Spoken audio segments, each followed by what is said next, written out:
Com essa pandemia da Covid-19, que é o novo coronavírus, muitas empresas acabam criando planos e planos de ação para evitar a transmissão e cuidar da saúde também dos seus funcionários. A estratégia do home office, ou teletrabalho, tornou-se uma das principais ações para combater o avanço do vírus. E para explicar melhor como isso funciona, o método de trabalho, quem, na verdade, pode fazer o home office, por exemplo, o pessoal da vigilância não pode. O pessoal que fica ali na parte de segurança da empresa, ou será que pode? Então, nós convidamos a Vanessa Milon. Ela é especialista em RH e diretora de conectividade, gerente de RH da Fundação Paulo Feitosa e do Instituto de Desenvolvimento Tecnológico INDT. Geralmente nós trazemos aqui profissionais do INDT para falarmos com eles sobre assuntos importantes, ele ou ela. Bom dia, Vanessa Milon, seja bem-vinda, muito obrigado por sua presença aqui e mantendo nós aqui, dando exemplo, aquela distância até de mais de 1 metro, hein? Seja bem-vinda. Muito obrigada pelo convite.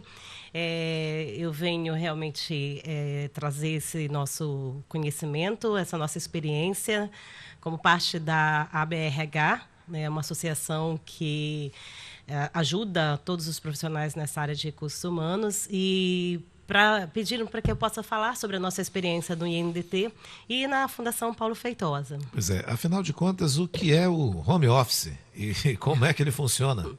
Bom, home office ou teletrabalho, de uma forma bem simplista de falar, é a possibilidade da pessoa exercer as suas funções, aquilo que faz normalmente na sua casa ou fora do seu ambiente normal de trabalho, ou seja, fora do escritório, fora de onde tem a sede da empresa. Em condições normais, o teletrabalho ele pode ser feito em qualquer outro local. Pode ser feito num coworking, pode ser feito na própria casa, numa biblioteca, em algum outro local, e onde ele tem a possibilidade de exercer exatamente as suas funções ou fazer as entregas, né, profissionais que são esperadas, ao invés de fazer dentro do trabalho, do escritório, faz em esse outro local.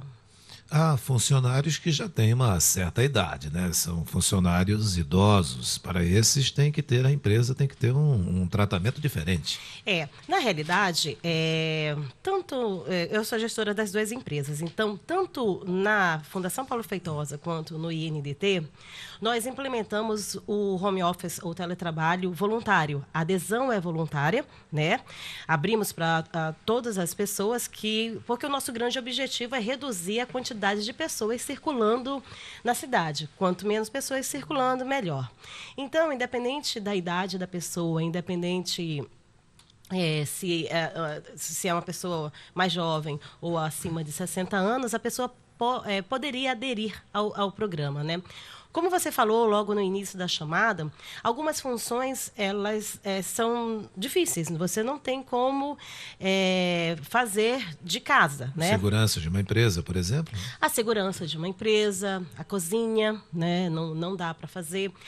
Alguma função em que precise acessar um laboratório, uma máquina, e essa máquina não pode ser levada para dentro da sua casa, e aí, necessariamente, o profissional ele precisa ir para o trabalho.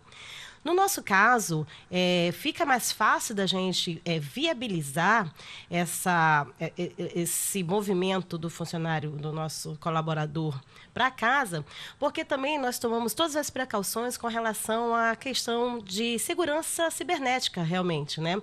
Ou seja, como o INDT é especialista na área, nós temos a possibilidade de assegurar que as pessoas possam trabalhar e acessar os nossos sistemas sem riscos de que a gente possa ter algum tipo de ataque aos nossos sistemas, mesmo ele estando em casa. Então, é um outro cuidado também que as empresas precisam tomar. Ou seja, nós temos vários cuidados que precisam ser observados.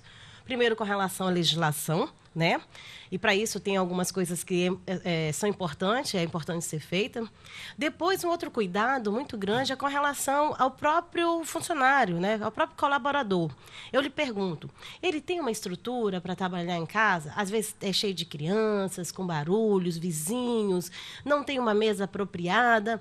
Então, você obrigar essa pessoa a fazer home office também não é produtivo, né? E a pessoa não iria, prefere para o escritório. Vanessa Melon, quando a empresa decide pelo home office, ela obriga o funcionário, ou seja, por um lado ela vê a questão dele na empresa e aquele monte de trabalhador ali e riscos. E por outro lado, ela pode obrigá-lo a trabalhar em casa? Não seria mais interessante dar umas férias assim coletivas, algo que algumas empresas já estão fazendo? Sim, aí a empresa ela precisa entender qual é o momento que está passando e se é mais adequado aplicar as férias coletivas ou se é realmente adequado o teletrabalho. Tem algumas empresas que isso não é possível, porque realmente o tipo de trabalho não permite. Então, nesse caso, realmente talvez fosse mais adequado pensar nas férias coletivas. Isso vai da decisão de cada empresa, né?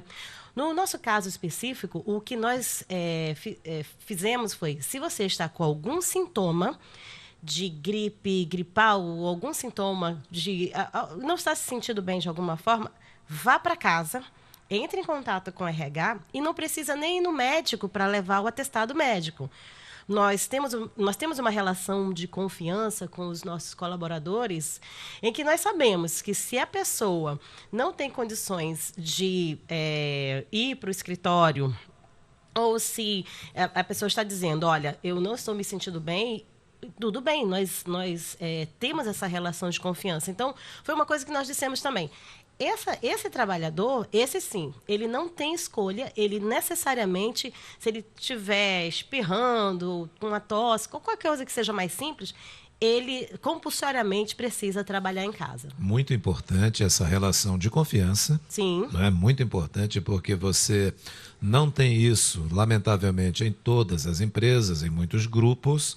E quando você cria uma relação de confiança, onde o funcionário, o colaborador, a colaboradora, a funcionária sabem que, falando a verdade, não enganando, se ganha muito mais com tudo isso.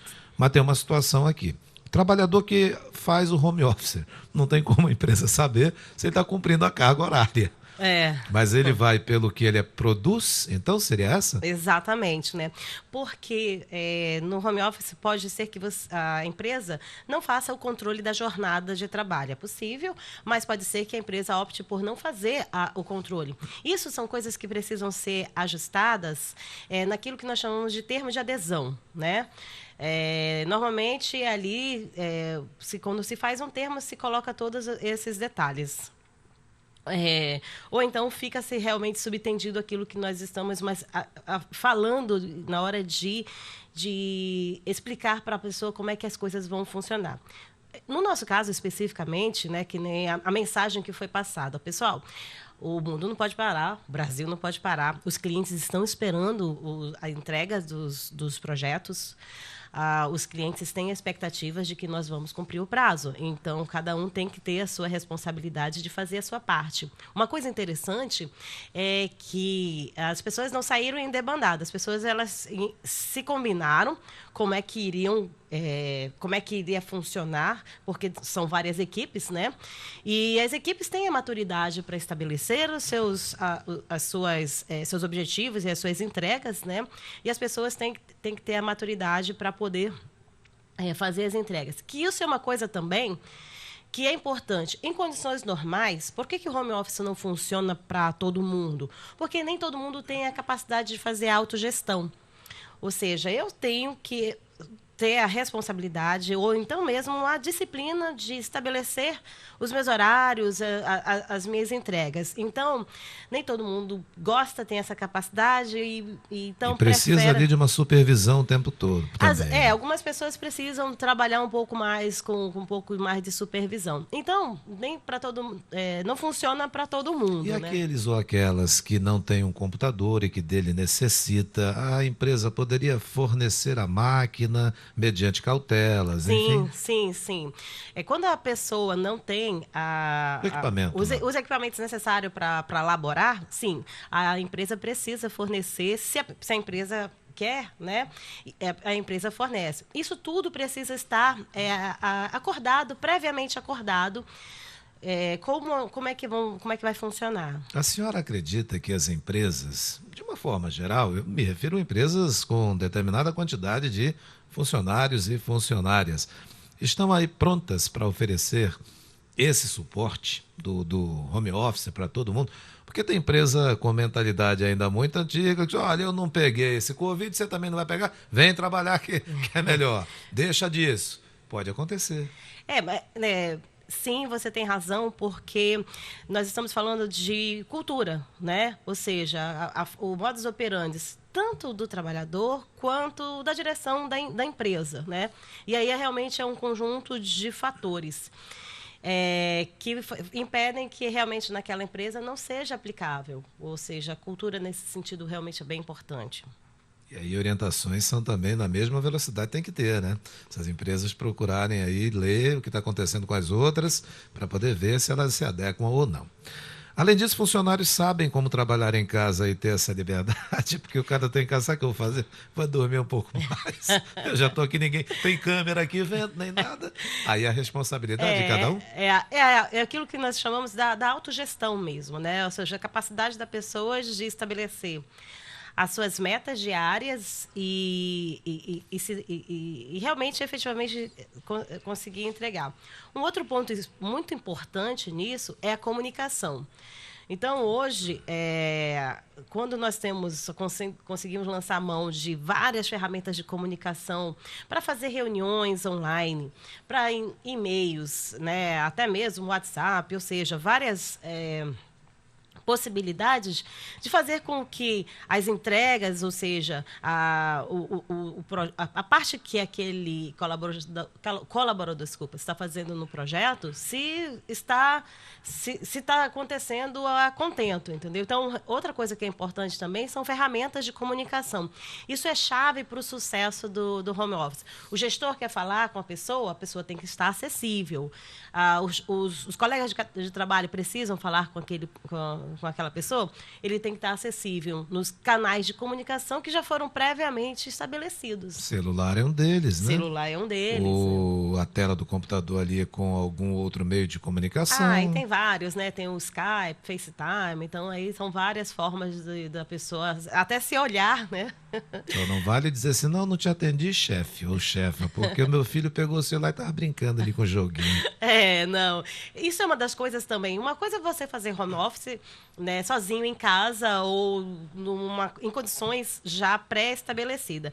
Outra coisa realmente é você ir para casa e dentro de casa tem seus filhos, sua esposa, né? Então, assim, por isso que, inclusive foi interessante que um dos nossos funcionários, ele chegou para mim e disse assim, se daqui a 3 dias eu perceber que eu não estou produzindo bem, eu posso voltar para o escritório? E nesse momento de pandemia, eu falei, olha, provavelmente sim, mas diariamente nós estamos acompanhando a evolução para poder identificar a necessidade de tomar novas medidas, sejam elas medidas que possam ser mais restritivas ou então medidas que a gente possa relaxar um pouco mais. Então, eu falei, vamos dia após dia, vendo a evolução. Muito legal. Vanessa Milon, especialista em RH, diretora de conectividade, gerente de RH da Fundação Paulo Feitosa, tem a FPF Tech também, e do Instituto de Desenvolvimento Tecnológico INDT. Muito obrigado por tua vinda aqui com a gente, dando assim seus conhecimentos, dividindo conosco para a gente compreender bem o que é esse home office e que é uma fase, né? Mas acho até que essa fase muitos vão, depois que passar isso tudo, que a gente espera que seja rápido, depois que passar essa coisa toda, o home office não veio para ficar. Eu digo que eu acho que enquanto seres humanos nós precisamos sempre aproveitar para tirar alguma lição, alguma ter alguma coisa de positiva, mesmo quando dentro de uma situação bem ruim, né? Eu tenho uma expectativa que essa pandemia possa causar algum efeito colateral que eu chamo positivo. Primeiro é com relação à higiene das mãos, né? E a higiene pessoal, nós estamos falando tanto, ouvindo tanto sobre isso, então eu espero que isso fique, não saia depois que essa pandemia. E a outra coisa são com relação às relações de trabalho. A gente percebe que isso leva a uma modernização e uma flexibilização, e essa nova legislação permite muitas dessas coisas, né? Então, eu acredito que seria uma excelente oportunidade para que a gente possa assimilar determinadas coisas que a gente está fazendo como experimento hoje. Né? E mudar alguns hábitos, E né? mudar alguns hábitos. Mais uma vez, obrigado. Eu é que agradeço o convite, estou sempre à disposição.